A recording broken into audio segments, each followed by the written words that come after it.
मेरे पास कुछ भी नहीं था, ना रहने की जगह, ना खाने के पैसे और ना ही कोई सहारा। नमस्कार दोस्तों, मैं नियति। आप सुन रहे हैं निहार और नियति की सोशल मीडिया की लव स्टोरी। हम दोनों सड़क पर घूम रहे थे, जैसे कोई रास्ता ही नहीं था। दिमाग काम करना बंद कर चुका था। बस एक ही सवाल था, अब क्या करें। तभी हमने सोचा मेट्रो स्टेशन चलते हैं, शायद वहाँ रात गुजार ले। हम दोनों वहाँ जाकर बैठ गए। करीब 2 घंटे तक बैठे रहे, लेकिन फिर गार्ड आया और हमें वहाँ से भगा दिया। हम चुपचाप वहाँ से उठ गए बिना कुछ बोले। फिर हमने सोचा किसी धार्मिक जगह चलते हैं, शायद वहाँ रहने दे। लेकिन वहाँ भी हमें रुकने नहीं दिया गया। उस वक्त ऐसा लग रहा था जैसे हर जगह के दरवाजे बंद हो चुके हैं। फिर अचानक मेरे दिमाग में आया, रेलवे स्टेशन चलते हैं, वहाँ कोई नहीं हटाएगा।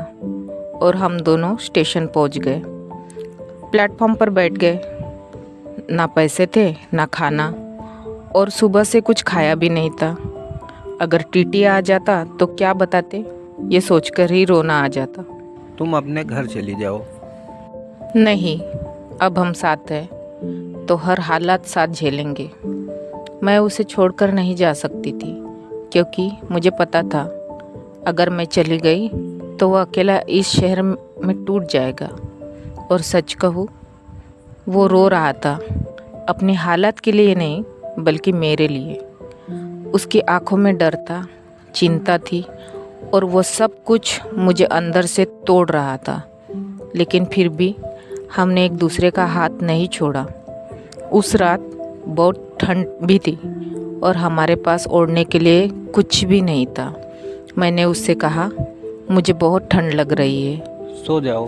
उसने अपने बैग से टॉवल निकाला और मेरा सिर अपने गोद में रख लिया।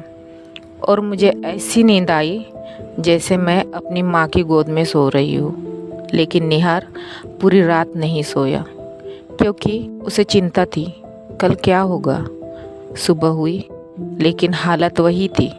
हम दोनों फिर से अपने दोस्तों को कॉल करने लगे, लेकिन कहीं से भी कोई उम्मीद नहीं मिली। हम दोनों सड़क पर घूम रहे थे, भूखे, थके हुए और पूरी तरह टूटे हुए। तभी शाम के करीब 5 बजे निहार के फ़ोन पर एक कॉल आया। मैंने उससे कहा, किसका कॉल है? दोस्त का कॉल था। उसने हमारी हालत पूछी और कहा, पहले खाना खा लो, मैं पैसे भेज रहा हूँ। उसने 300 रुपये भेजे और हमने खाना खाया।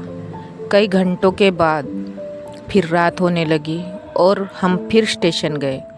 लेकिन इस बार CRPF वाले आ गए और हमें वहाँ से भी भगा दिया।